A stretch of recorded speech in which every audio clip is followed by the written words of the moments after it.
Hello traders, welcome to your daily market update for Thursday the 16th of April 2015. And I tell you what, yesterday's session was very exciting. We had a protester jump the security and onto the desk in front of Mario Draghi and screaming ECB dictatorship. We had oil move through a significant resistance level. The US versus the Canadian dollar broke through a major level. There was a lot of price action. US dollar come off heavily. So it was quite an active session. Coming into today, everybody will be left to reflect on everything that happened. Before I get to that, let's go through in a bit more detail. We had another round of US dollar weakness as all the economic reports drove the US dollar lower against all the major currency pairs. So in the last 48 hours, sentiment has shifted significantly with investors starting to get worried that the dollar has peaked. And, they're basically wondering if the Fed's going to raise rates later than sooner, possibly September, and that's my pick, by the way. I think that they don't need to raise rates, in my opinion. It's just that they will do so, and then they won't be doing any further rate hikes for quite some time. So basically, the market now is looking forward to some more information on the Fed, and basically. Tonight we have a little bit coming up with housing starts, building permits, continuous job claims, initial job claims, the Fed Philly manufacturing survey, and a whole bunch of speeches from Fed members. So it's going to be another US dollar driven market. I guess it's going to really pick up in the US session, so we'll have to see what comes out there. If we get a really strong US report, it wouldn't be surprising to me to see the US dollar shift again and be supported somewhat.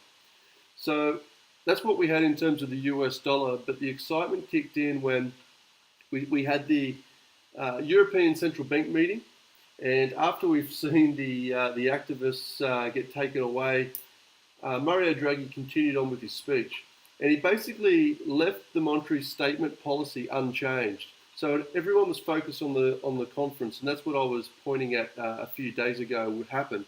And basically, Mario expressed his satisfaction with this smooth implementation of quantitative easing and how effective it's been so far. And they're starting to see signs of that happening. So the tone of the entire press conference was more upbeat than we've seen recently, and Mario Draghi basically said that the recovery is broadening and strengthening. So without a doubt, that's the reason why the euro was bidded up against the US dollar and against a lot of currency pairs. So with these improvements, the economic risks really are getting ruled out. So as they rule out, people become more comfortable owning European assets. Basically, he said that he's ruling out any further rate cuts and basically insisted that the central bank can adjust the quantitative easing program if need be.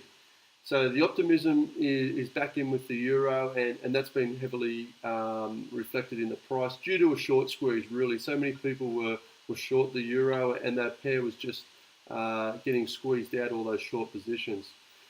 So Mario also spoke about Greece, and he does not believe that Greece's problems will harm the world economy.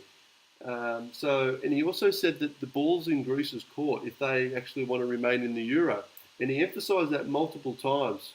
So it's going to be quite interesting to see what happens with Greece and whether they can get their act together. They are a rules-based institution, and he emphasised that, so they've got to play by the rules, otherwise the fate is in their own hands, is the way he sees it. Anyway, then we move on to Canadian data, and as I expected, the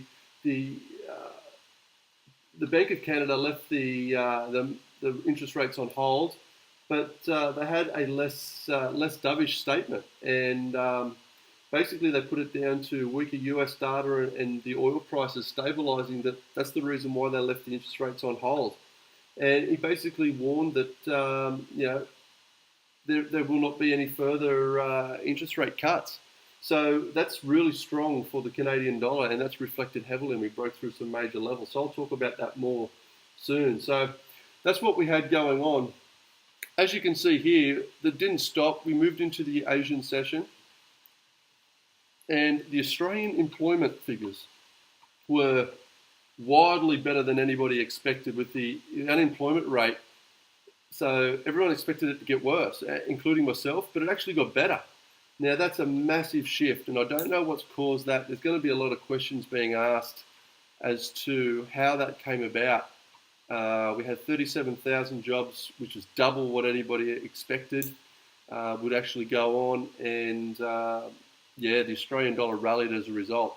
Coming into the European session, we don't have a lot of data, so then we'll move straight back into the US session. If I have a look at the US dollar index, you can see here that we've had 2 days now of cooling off after the market rejected the 100 level. Now, we're coming back, but I've still got a major support and a major resistance. I think we're going to remain in this range bound for a little while, and it's going to be interesting to see what the data does in the coming sessions. But a breakout of these would definitely signal a continuation of the trend or a longer term reversal. So keep an eye on those major levels. Let's get a look into the trading. I'll start at the New Zealand dollar. Now, it got supported quite heavily with the US dollar weakness. And as you can see here, I did have a downtrend line of a little triangle, and we've broken out of that. And then we also had supporting the New Zealand with a little bit stronger than expected Australian data. Now that we're getting closer to the European session, we've cooled off a little bit, but I expect some support in this area. I'll move a new trend line in here, and we'll have to keep an eye and see what happens. We could pull back into this area before we see some support. The Australian dollar is boosted, but as you can see, it's tested here today after this employment report on the daily chart, the historical downtrend, and we've got a flat bottom here that's tested 3 times. It's been unable to be broken to get down below 75 cents.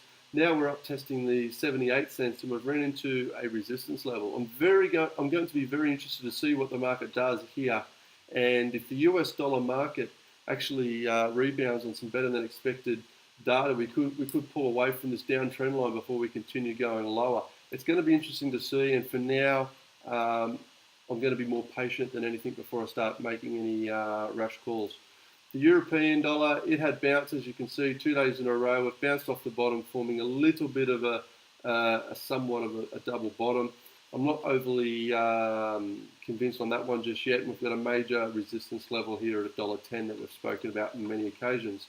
So with this major rally here, due to the European Union policy and the weaker US dollar, we're now looking on an hourly chart, and we had a bounce here off an old downtrend line. So it's going to be interesting to see if we get some support and a bounce and move higher into the European session, and if the US dollar continues to be weak before we move into the US data. So keep an eye out for that. The Great British Pound, it's very similar, had a massive bounce, but just like the Australian dollar, it's testing a historical downtrend line where we had this consolidation. We broke out to the downside. We've had this bounce on weaker than expected US data, and now we're testing a downtrend. It's going to be interesting, just like the Australian dollar, to see how it reacts and see exactly where we go from here. If we get a little pullback and support off the $1.48 and move through to $1.49 and beyond, well, then we can count this downtrend as being broken and momentum to the upside. Likewise with the Australian dollar, we just want some confirmation that we are actually going to break through that downtrend, because the trend has been powerful for such a long time. The US dollar rally has been so strong. So you need to keep an eye on that. Now here's the major move in the market. We had a massive break of $1.24 on the US dollar versus the CAD, and that is due to the much better than expected dovish comments from the Bank of Canada and the weaker US dollar, and also oil rallying. Now this is a pretty major move of a major resistance level. I think it's going to remain below this for a little bit of time. And if I've pulled a Fibonacci from the long-term extension. So if I zoom out here, I'll just go to a monthly and zoom in for you to say, hopefully you can see that. And this is the move that we just started to get really excited of the US dollar. And oil was falling, and the Canadian government was worried about their economic status. And then we had this major support level at $1.24, and we've finally broken that. That moves the market now to have lower prices and potentially come down and move these fib levels. So the fib 50 is my favorite in terms of long-term support. We've had it over here, and we've had it over here in 2006, 2005, 2004, 2009, and then we've just smashed up through it, and then we need this parabolic curve isn't sustainable forever, and it is what you could call a bubble chart. And a pullback is healthy. We need to have a pullback, and I wouldn't be surprised if we get down into here, which would be some 600 pips away. Anyway, that's a long-term trade, and I'm not real good at forecasting those, but that's just a thought that I have, and I'll definitely be trading the CAD and keeping an eye on oil. All right, with the US dollar versus the Japanese yen, we've managed to dip below $1.19, but the infamous $1.19 price level continues to hold as we bounce back above it. It's going to be interesting once again to see what happens with the US dollar. If we get buyers back into the US dollar, they may see that the recent pullback is presenting a good opportunity to buy US dollars. We could get a bounce, and then this would actually help the US dollar versus the Japanese yen. But once again, we are in a sideways market. We're not in a trending market, so just be looking to scalp and keep an eye on the US dollar index. Well, that's my market wrap up for today. Hopefully it gives you some insight. Keep an eye on Twitter. I will be posting some commentary. And until tomorrow, trade well.